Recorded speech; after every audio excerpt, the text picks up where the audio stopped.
Sore hari di lorong yang sepi, hanya ada beberapa siswa. Nana yang berjalan pelan dihampiri oleh Ella, Faridah, dan Lintang yang datang dari arah berlawanan. Dan suasana pun mendadak menjadi tegang. Ada si Ratu sepi nih, sendirian aja. Bodyguard lo mana, Nak? Lagi cuti ya? Iya. Aduh, itu aja jatuh. Lemah banget. Kayak ekonomi keluarga lo ya? Ngapain sih lo ah?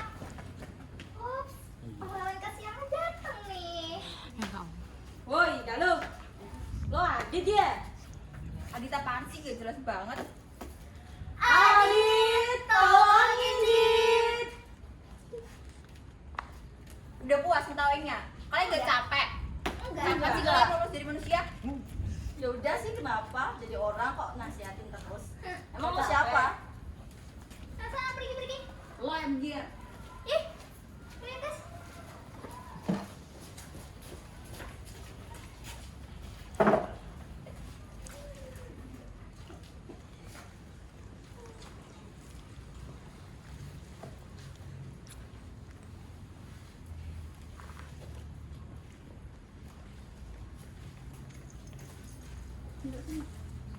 Lo gak apa-apa kan, Nah? Kok lo diem aja sih? Cuma lo yang buat gue bertahan di sekolah ini, Gal. Gue makanya bikin betah sih. Lo terlalu baik, Gal. Gue gak baik, cuman gue gak suka ada orang jahat. Makasih ya, Gal. Udah selalu nemenin gue. Ya. Yuk. Yuk.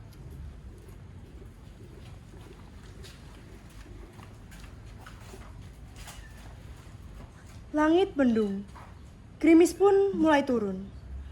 Suasana sepi. Nana pamit pada Galuh di gerbang depan.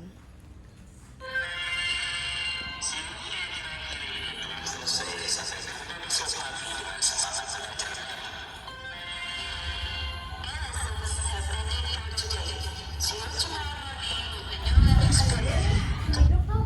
Gue udah dijemput. Gue ya, Gal. Lo hati-hati ya. Lo juga hati-hati ya. Bye-bye. Ya, nanti gue nyusul.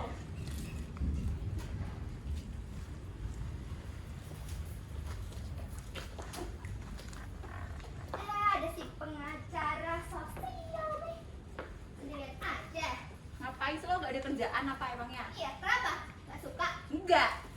Kalau tahu ya, lo tuh cici tau gak sih? Gue juga gini sama lo. Apa sih? Ih, Ih, apa sih lo? Ih, apa sih Iya. kabar? iya. Guys, lo kok dia diem aja sih? Kita kan nggak bermaksud ngelakuin ini. Udah. Kita jangan ngomong apa-apa. Kita pergi sekarang. Ayo. Mereka bertiga panik, lari meninggalkan Galuh yang tergeletak tak bergerak. Galuh yang mengerang kesakitan lama-lama mulai lemas dan tidak bernafas lagi.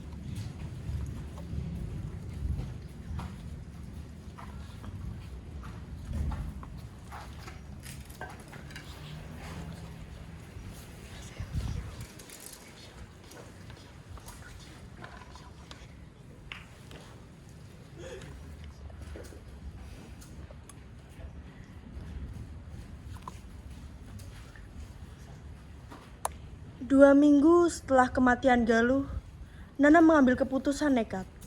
Malam itu, ia mendatangi seorang dukun sakti, mencari suatu hal, yaitu balas dendam. Kau pasti ingin membalas dendam kepada temanmu. Iya. Saya nggak tahan lagi. Ceritakan semuanya.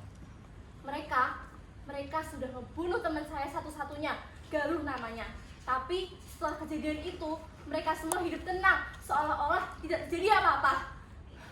Apakah kamu ingin mereka merasakan hal yang sama? Lebih dari itu. Tapi perlu diingat, perbuatan ini tidak bisa dibatalkan. Karena jika sudah dijalankan, maka taruhan nyawanya bukan hanya nyawa mereka, tapi nyawa kamu juga. Gue nggak peduli. Mereka harus membayar semuanya.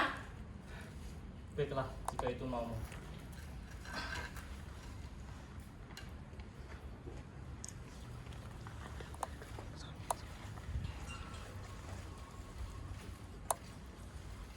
yang sakit akan menjalar. Jiwa yang tenang akan terusik. Yang mati akan berbicara. Ngobatin pasiennya.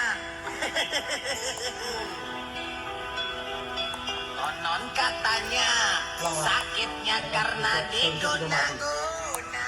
Makasih.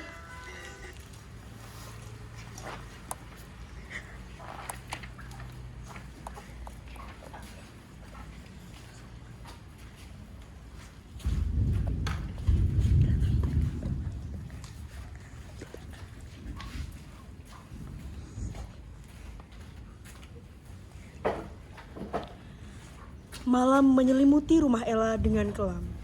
Di ruang tengah yang hanya diterangi lampu terang-maram, 3 sosok duduk dalam diam. Ella, Faridah, dan Lintang. Tak ada tawa, tak ada obrolan ringan. Hanya tatapan waspada dan detak jantung yang terasa. Di luar, hujan turun deras, menampar jendela seperti ingin masuk dan ingin menyaksikan ketegangan yang membeku di antara mereka. Gue udah 2 hari, gak bisa tidur. Setiap gue mau tutup mata, gue selalu terdengar suara bisikan sama gue di telinga gue. Gue juga tadi pas bangun, gue lihat punggung gue rasanya sakit banget. Terus pas gue cek, itu berdarah kayak habis tekan gitu. Padahal gue tadi tidur sendirian. Sumpah gue liat jalan di situ.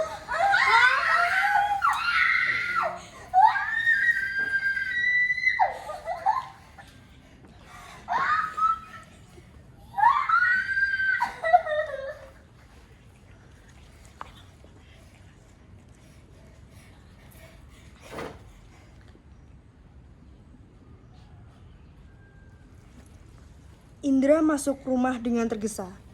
Ia baru pulang dari lembur. Langkahnya terhenti ketika melihat ruang tengah yang penuh darah dan muntahan hitam.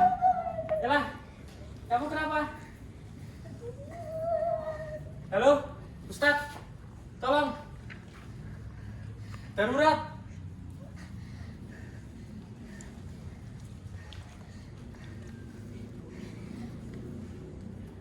Gilang, seorang ustadz muda datang. Assalamualaikum. Waalaikumsalam. Pak Ustadz, tolongin mereka. Mereka kenapa? Saya juga tidak tahu, Pak Ustadz. Udah, Bapak tenang saja. Saya baca doa. Semoga Allah memberi jalannya. Tolongin ya, Ustadz. Bismillahirrahmanirrahim. La ilaha illallah hayyul qayyum. La ta'khudhuhu sinatun wa la nawm. Lahu ma fis samawati wa ma fil ardh. Man dzalladzi yas'aluhu ila ya Malah sakit, akan kembali. Bahasa itu datang. Kalian semua pantas meresahkan diri. Ustadz, dia bukan adik saya, Ustadz. Tolongin adik saya, Ustadz. Saya tanya dulu ya. Bismillahirrahmanirrahim. Allahu samad. Lam yalid wa lam yulad. Sudah 1 jam Gilang rukyah namun tidak menunjukkan hasil. Gilang duduk di lantai. Tubuhnya lelah dan basah keringat. Indra memegangi pundaknya. Ustadz, gimana ini, Ustadz? Maaf Pak, sepertinya mereka semua tidak selamat. Maksudnya apa, Pak Ustadz? Adik kamu sudah tidak sakit lagi. Maaf ya Pak, ini semua mungkin sudah takdir dari Allah.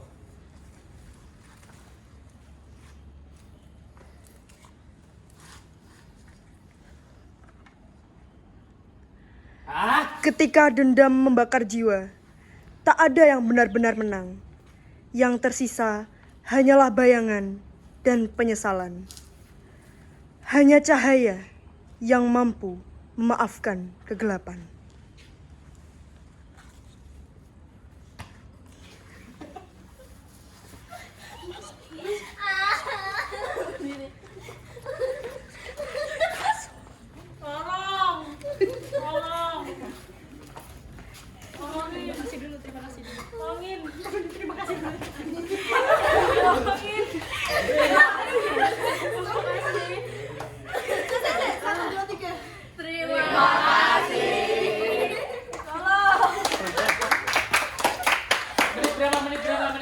10